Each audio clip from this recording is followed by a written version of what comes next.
Hey everybody, Mike Mandel here. I'm giving you a bonus audio portion today instead of just a podcast because we have some rather interesting information, and we've had a lot of students who have expressed an interest in that remarkable personality typing system, the Enneagram. So this entire very brief pseudo podcast is about the Enneagram because I had occasion to interview Bettylynn Stoops, a friend of mine who is absolutely phenomenal as a teacher, a certified and qualified teacher of the Enneagram. Now realize this personality typing system goes back thousands of years to the deserts in the Middle East and is astounding in its not only evaluative, but in its predictive capabilities. It can show you what you're going to do under stress, what you'll do when everything is going great. And it's a great way of understanding yourself. I think one of the best things you can do in life is self-knowledge. So listen to this short interview and recognize that there is an amazing, incredible Enneagram conference coming up in Toronto, Canada in May, as we will say during this interview. Bettylynn Stoops specializes as a transformation turnaround specialist. She uses the Enneagram to create sacred space that is safe for all. She's an executive leader and an integral master coach. And she specializes in executive leadership and as an Enneagram integration specialist and teacher. And her work includes intact teams and leaders within a corporate, NGO, or government environment or setting. She leads, teaches, and inspires all generations, and she knows her stuff. So I'd like you to listen to this carefully.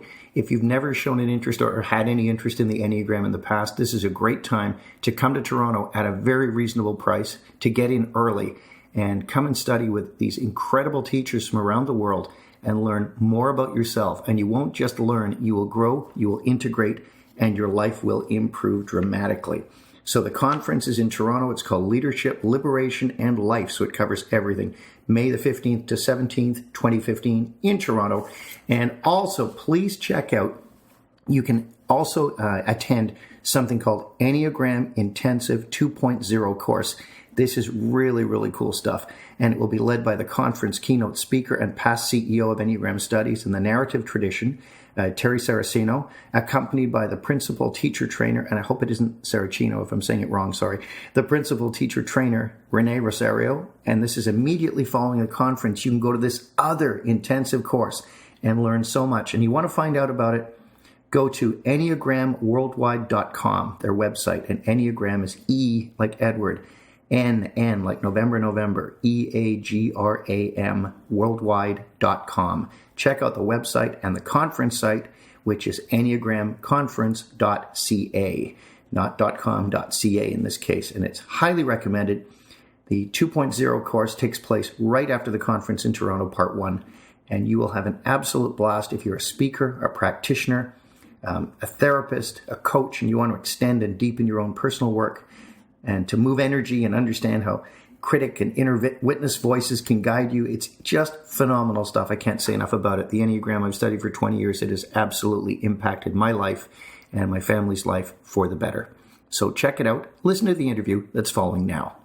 So I'm here with Bettylynn Stoops, Enneagram expert extraordinaire, and we're really, really happy to have you on the podcast. It's great to have you here. You know, Chris and I have talked about the Enneagram quite a lot. Yes, we have. Our listeners over the past few years know that I'm an 8 with a 9 wing, Chris is a 9 with an 8 wing, and that's why we get along so well.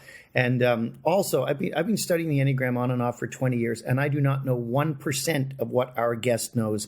So we're going to talk about what the Enneagram is, why it's a very useful tool in self-development and understanding others, and maybe, can we say, being more forgiving of others as well? Absolutely. And then we'll talk about this incredible conference that is coming up in Canada, in Toronto, and what people can do to come and attend while there's still time. Absolutely. How did you get into the Enneagram? Or why don't you start by saying, what is the Enneagram? Okay. So, the Enneagram is kind of a roadmap. There's 9 basic personality types in the world. Regardless of culture, we all fit into more or less one. It's really a representation of the different behaviors and characteristics of how we live and how we show up in the world. So with that, it's really interesting because there's both the spiritual dimension, the psychological dimension, and the somatic. dimension. And when you're saying the somatic, you're talking about the physical body? Yeah, the body. Right, well, right. The physical body and the energy body. And the energy body as well, which a lot of our listeners are familiar with all the talk we do about Be Set Free Fast and EFT and a lot of the energy modalities as well, and Qigong and all these different things. Yeah. So how did you get into studying this remarkable field? Well, Helen Palmer put out a book in the early 90s that was talking about the Enneagram, and really she was the first female author that had put anything out. The Enneagram's been around since the Desert Fathers, so more than my lifetime, for sure. And when I read it and saw some of the types, I thought, wow, this really helps to explain a lot of things. We all have a compulsion in life, and it's kind of second nature to us. And I looked for something that would help me to live as my best self, not just my second best self. So I got into that, and also as a coach, and I've been a manager in organizations with large groups for 100 years. And it really helped to be able to understand different points of view and different communication styles. Absolutely. And when you said about the compulsion, you know, I hear it discussed in different ways as you're running your Enneagram program, running your unconscious trance. Yeah. And as an 8, I know that me at my worst, it's too late, too loud, too much. It's just out of control. You know, ready, music fire, too. aim. Yeah, that's it. Ready, fire, aim. I love it. Now, what would be the program that the 9 would be running? Someone like Chris, which is me. That's you. The rapport builder program. Yeah. That 9 wants to merge with other people. So it's like, would you like fries with that? How can I serve you so that you will include me? Mm-hmm. And if they ask, what is it that you'd like to do? Well, maybe you've got some ideas, but if you really want to be with that person, you're going to ask them first. Right. And then you're going to say, I can go along with that because I really want to belong. I really want to be part of that group. Right. Oh, man, it sucks to be you. I always talk to Mike about this when I'm, let's say, in a social environment. And let's say I'm talking to Mike. Okay. And Mike and I are talking, and Paul comes in, and Paul's our friend. Or maybe Paul's my friend and he doesn't know Mike. So now I feel this weird, how do I include Paul in the conversation without interrupting the flow of the conversation I'm already having with Mike? It's quite hilarious. I've finally figured out how to solve that in my life. But that's the kind of thing that as a 9 I tend to do. So we have these things. Go ahead, The other thing that it does, though, it also stops you from listening. Mm-hmm. You're not paying attention now. You've been distracted. Exactly. And if you're not really grounded in your body, whoop, up goes into your head. You know, Western culture, we're supposed to be in our head. That's where we make our bread and butter, right? But anyone who lives in a fear culture, like 3 of the types do, and anyone who's living in an anger culture, if you're not grounded in your body, and that's where we hold those emotions, you're kind of like, you can be storm tossed pretty quick. Now, this is extremely enlightening, and let me tell you why. A number of years ago, you probably hear me clear my throat now because I just didn't drink enough water today. But a number of years ago, I lost my voice because of an event that was badly set up with very bad sound, and Chris knows about this. Mm-hmm. I wound up going to an ear, nose, and throat specialist, and I went to a voice coach, Jay Miller, Toronto voice coach, who's fantastic. Fantastic guy. And one of the key things he did was get me grounded again, back in my body, and my voice started to come back. Well, he's got entire exercises. Yeah. Fantastic stuff. Well, I'm also an NLP master prac. I do some Tai Chi, I do some yoga. And as an 8 type myself with a 9 wing, so we're pretty represented with the body types here. Even though we're body types, it doesn't mean we're in our body. Okay? That's really important. People make that assumption. Because you're a body type automatically, yes, you have control of your body. No, you don't. Your body is 2 things. One, it's that physical case. And then there's your energetic body. If you don't listen to it, you're running on autopilot. Those synapses and neurons are still running in the same path. The ruts get pretty deep. We tend to replicate old patterns, don't we? Exactly. And then we say, well, that's just me. You know, and you can hide behind your type. But when you can move compulsion to compassion, that's a nice one. Then we have something much different. That is a really nice line. Moving from compulsion, sort of this autopilot need to react or act, to compassion. Yes. So what happens is that you can actually go from saying, that's just me, to, whoa, where is that other person actually coming from? You know, a lot of our energy goes out, and we want to be understood before we're willing to understand someone else. Right? Makes sense. If you're speaking a foreign language and you're not good at it, and the other person looks at you and says, well, what are you saying? What do? We just say the same thing, only louder. And we hope they're going That's to right. get it. Yeah, it's one of the things we Hammer it say. into their heads. Right, we say that in my keynotes. Comprehension increases with volume. If they don't understand, just shout until they do. I right? love that Exactly. line. That's really interesting. And the whole thing about understanding our pattern, recognizing when we are running it, and then it gives us that ability to grow. And this is what drew me to the Enneagram, Bettylynn, initially, was the fact that it is not only descriptive, something like Myers-Briggs or whatever, but it gives us the tools to begin to identify when we're running our daily trance and how to wake up from it, how to become enlightened. And Chris and I have talked about this a lot. We say in our podcast, there's only two kinds of people in the world. There's those who become more integrated as time goes on, and then there's those who don't have to because the world is going to change for them. They're special. And I said, if this annoys you, you're probably special. Yes. But the Enneagram is a remarkable tool for personal growth. And it's a never-ending one, isn't it? Never ends. There's something new all the time. And what's really interesting about what you've just said is that the person who's waiting for life to conform around them can have a very small life. Mm-hmm. And then there are certain conditions that people have to meet if you actually want to get to know that person. I feel sad for those people, because there's such self-limiting behavior and that fear of, well, if I change, what will happen? Like that's kind of fearful for some people. Absolutely. Let me jump in with a quick question Sure. for either of you. Can you think of an example in your life where knowing this Enneagram personality typing model has helped you deal with someone in a more effective way? Absolutely. I do corporate interventions as well. So when I get called in, it's usually because someone's tried a nice soft approach rather than a direct approach. So I can go in and listen. Send in the 8. Yeah. Can you come and help us here? Yeah. Which is really with overt and covert conflict. So when I go in and I talk to them, I tell them up front, here's how you're seen as a management team. Here's what my experience is. I can offer you some things. I cannot make you do anything. But the changes you make in your life are not about the office. They're about you. Mm-hmm. So I'm going to set the office politics and the rest of it aside. How do you want to show up in your life? Whoa, what a term. Show up in your life. Beautiful. Yeah, because once you actually commit to that and you make those changes, they affect every relationship you have. Absolutely. In the office and out of the office. But it's not about the office. It's about how you feel in any certain environment. Comes back to this executive programming that we're running, doesn't it? Yes, Chris, it absolutely does. And which state is in the executive at any given moment? How are you going to show up to this job? How are you going to show up to all of the aspects of your life? What's going to be running in the executive? And the interesting thing is it's a bit of a side note, but I've run into it many times, and Heather and I have discussed this, that we know a couple of people who are public school teachers, kindergarten teachers, in fact, and in both of their cases, their problems in their life develop because that is the state that is in the executive when they're dealing with adults. Right. They talk to you like you're a freaking kindergarten kid, but you can imagine how well it goes over with me. But So one of the other things that's important, I just want to make sure that this is in here, is that change does not happen cognitively. Okay? So the cognition is probably the end result of it, isn't it? We can say, yes, I understand that, but it doesn't mean you're actually going to integrate change. Sure. Yeah, we say agreement does not equal action. Exactly. Yeah. So you have that, you've got 3 centers, right? You've got your head or your mind center. And in there you've got this little ego and this little critic that sometimes talks to you. I don't know about you. Still talks to me. In voice. And then you've got your heart. And many of us can do what I call the heart bypass. So we go from our head and we go into the body. Those gut emotions come up. Boom, we react.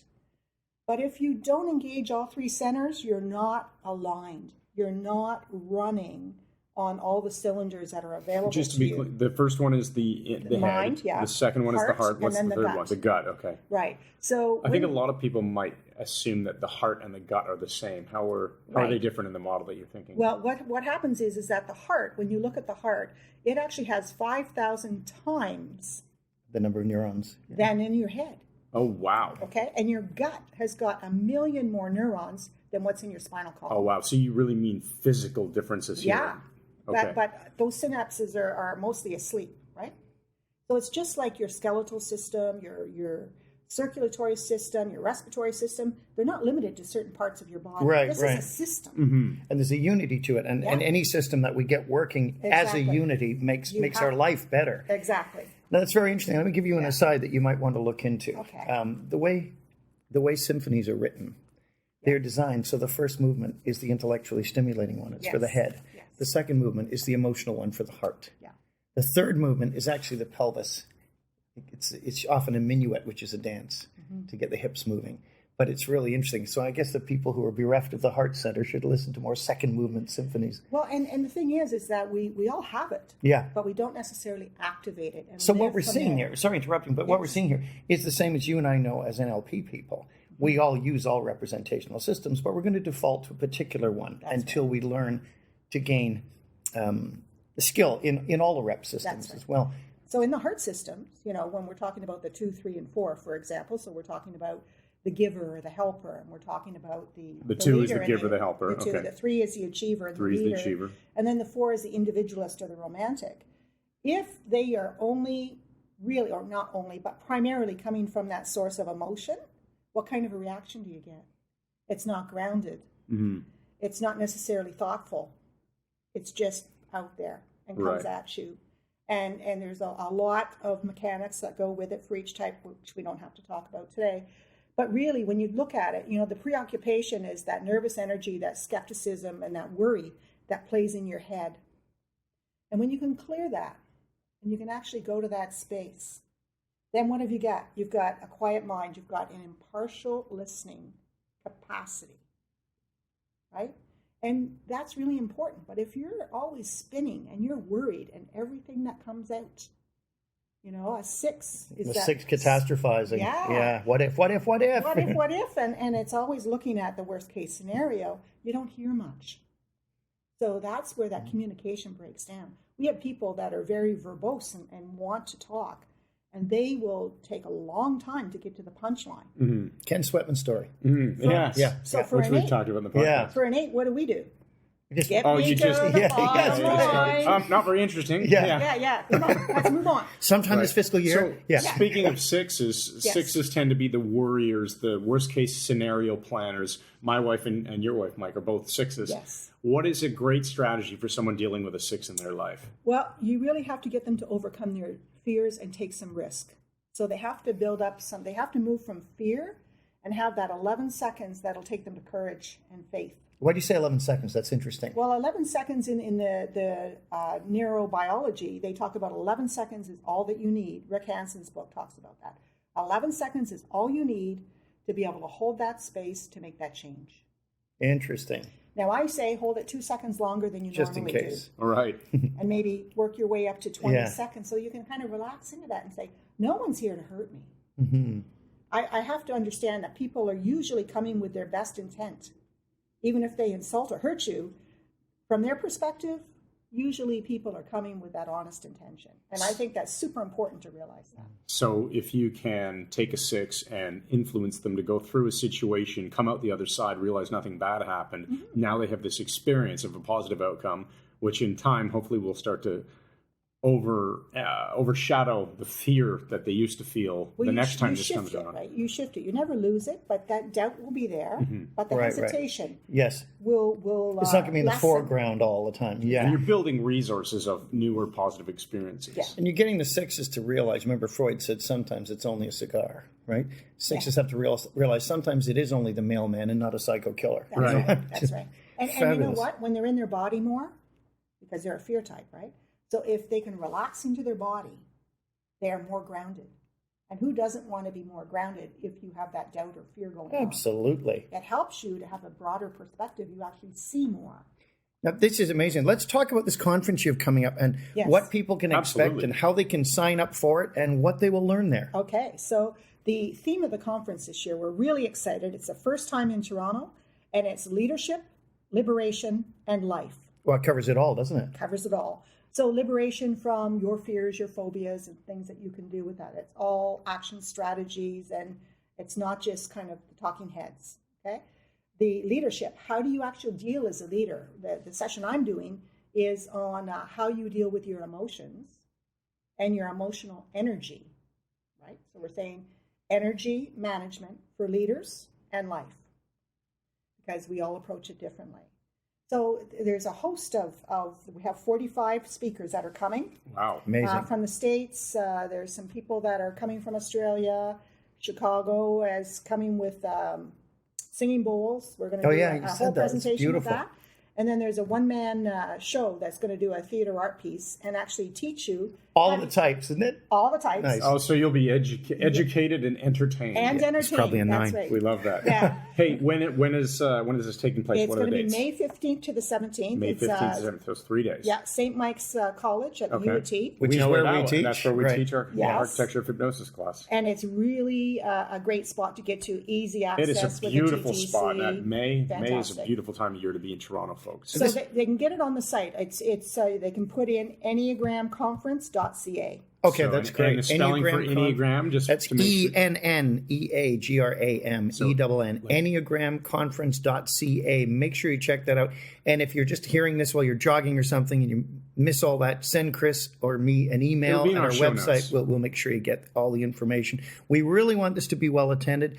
Toronto has been rightfully positioned as the world hypnotic epicenter, and it should be the world Enneagram epicenter as well. And you got some world-class teachers coming here. I'm sitting next to one of them right now, and we want you to show up. There's a special rate if people sign up early too, isn't there? It's $275 Canadian for 3 days of workshops. Full Friday, amazing. full Saturday, full Sunday. That's a bargain.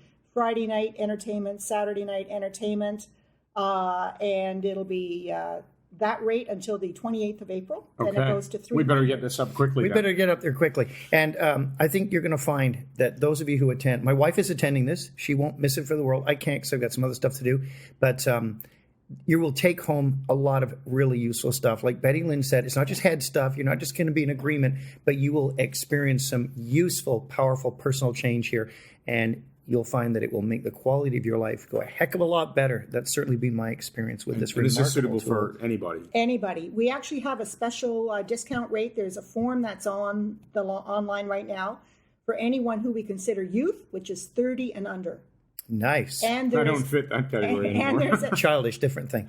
and there's a special rate for students as well. Fantastic. Full-time students. Amazing. So let's we have those made it dates as again. cheap as we can. 15th to the 17th of May. May 15 to 15th 17. EnneagramConference.com or .ca? .ca. .ca. And You're this in is Canada, 2015. This is .ca, 2015. Yes. I love it. Bettylynn, thank you so much Thank you. for being on our podcast. I know what you're doing is extremely valuable. I've heard you teach a couple of times, and I put my personal weight behind this. You guys have got to come check this out. It's going to be an awesome conference. Fill it up. Can I say one more thing? Yes, you Absolutely. can. This conference in the Enneagram is designed for those who seek a different way and to have a better life. Okay?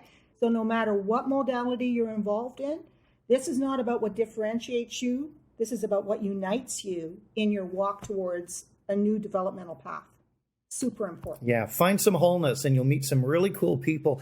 And when you discover your own Enneagram number, if you don't know it, you'll meet some people there who have the same number as you and you'll feel like you've met yourself. And we're running 2 beginner sessions with every time slot. Excellent. Okay. Thanks, Bettylynn. Thanks Okay. very much. Thank you. You have been listening to an interview with Bettylynn Stoops, Chris Thompson and myself, Mike Mandel, and we urge you to check out the stuff online, EnneagramConference.ca, and also the Enneagram Intensive 2.0 course, which you can find at EnneagramWorldwide.com. And there's great stuff for you. Come to Toronto and study this. You will absolutely love it.